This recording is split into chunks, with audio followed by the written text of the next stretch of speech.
Bref, 10 jours sans dormir.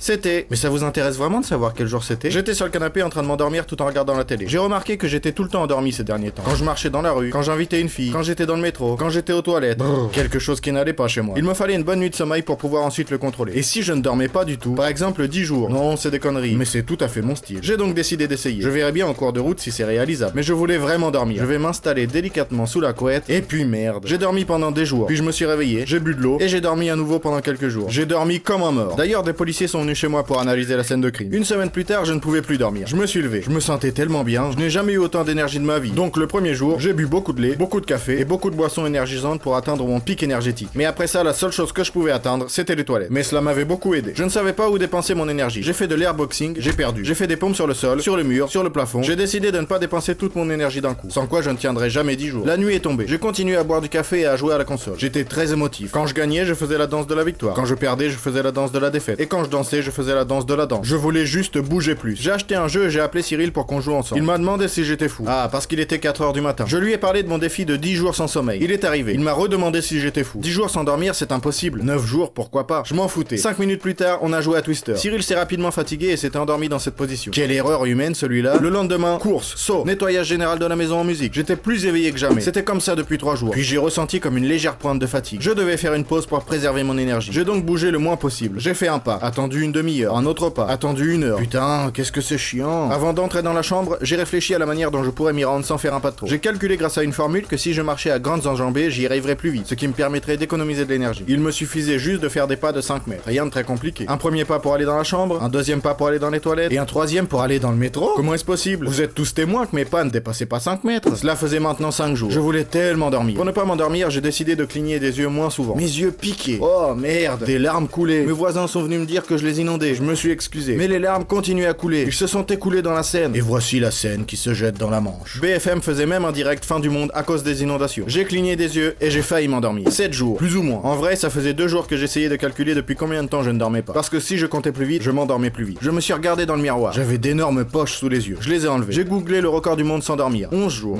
Pas mal. Bref, aucune astuce ne fonctionnait correctement. Le 8e jour, je devais bouger plus. J'ai décidé de ne suivre que mes yeux et de marcher sans m'arrêter. Au moins, je n'allais pas dormir. J'ai marché dans la ville pendant des heures. Toute la journée le long des routes. Et une autre dans les bois. Ou 2 jours. J'avais perdu le compte depuis longtemps. Et mon chemin aussi. D'ailleurs, je ne me suis même pas rendu compte si ça faisait 10 jours ou pas. Je peux dormir? Cela devient un rêve de Schrödinger. Je peux dormir, mais en même temps je ne peux pas. J'ai erré dans les bois pendant quelques heures encore. Il commençait à faire nuit. Ça devenait très effrayant. Et si c'était le moment d'abandonner ce pari?